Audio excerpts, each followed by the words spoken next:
जो अब ये युद्ध रुकवा सकता है। भारत रूस यूक्रेन के बीच में जो जंग चल रही है इसको रुकवा सकता है। ऐसे में भारत के ऊपर सबकी निगाहें टिकी हुई हैं और भारत यूक्रेन युद्ध को ख़त्म कराने में बता दें कि यूक्रेन युद्ध को ख़त्म कराने में भारत जो है अहम भूमिका निभा सकता है। इसको लेकर एक के बाद एक जो बयान सामने आ रहे हैं, ऐसे में भारत के ऊपर निगाहें सबकी टिक गई हैं।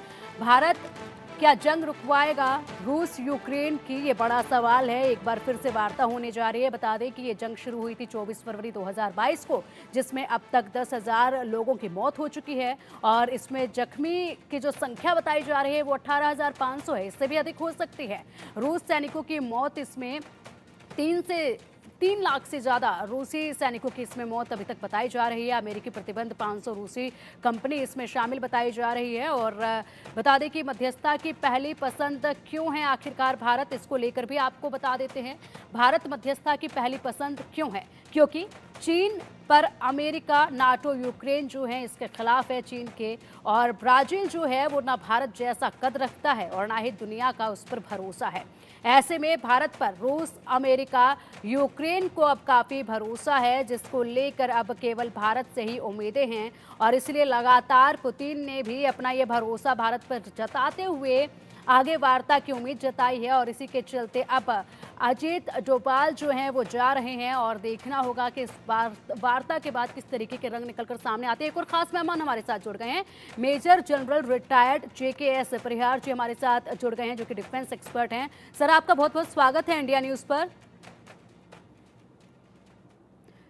परिहार सर, देखिए जिस तरीके से भारत पर लगातार भरोसा जताया जा रहा है, हालांकि चीन का भी इसमें नाम सामने आ रहा है, लेकिन चीन पर इतना भरोसा नहीं जताया जा रहा है। भारत पहली पसंद बन रहा है कि भारत पर ही सबकी निगाहें टिकी हुई हैं।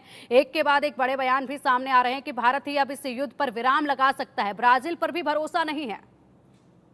जी हाँ, भारत की छवि ऐसी है कि वो इसमें जो है एक तरह से न्यूट्रल भूमिका निभाएगा। उसको सारे पक्ष भारत को एक्सेप्ट कर रहे हैं।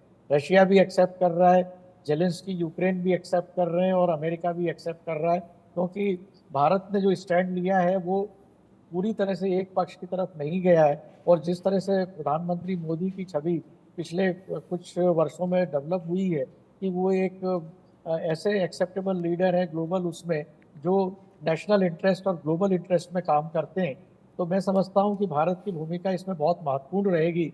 और कोई भी पीस अकॉर्ड एक दिन में नहीं होता है, फेज मैनर में होता है, जैसे कि हम पहले भी डिस्कस कर चुके हैं। तो इमीडिएट रिक्वायरमेंट ये है कि इंटरिम पीस इसमें सीज फायर हो, और मैं समझता हूं कि भारत इसमें सक्सेसफुल होगा। और हमारे NSA का रशिया जाना, मैं उसको इसी से जोड़ के देखता हूँ।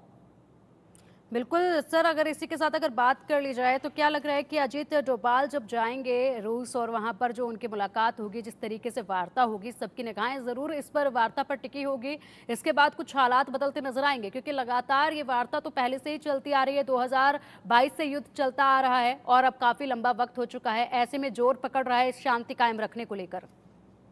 कोई भी इंटरनेशनल डिप्लोमेसी में ऐसा है कि एक दिन में कुछ नहीं होता है, और जो काम फाइनल डील होती है उसके पहले उसमें बहुत ज़्यादा स्पेड वर्क होते हैं। और साइड लाइन पे जो है वो चुपके चुपके काफ़ी उसमें इंटरेक्शंस होती हैं।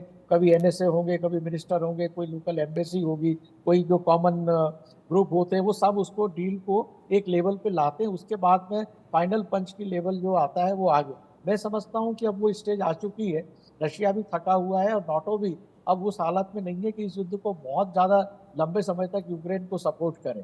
तो ऐसी हालात में ये इमीडिएट मुझे लगता है कि इंटरिम पीस सीज फायर जो है वो इसमें दिखाई दे सकता है, मगर उसके पहले एक जो है पीस प्रोसेस की सबमिट जरूर होगी। और मुझे लग रहा है कि भारत में ही होगी, और मोदी जी उसका नेतृत्व करेंगे।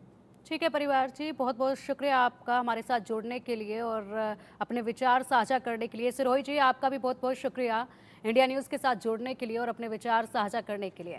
फिलहाल बुलेटिन में वक्त तो चला एक छोटे से ब्रेक का। खबरों का सिलसिला लगातार जारी है, आप देखते रहिए इंडिया न्यूज़।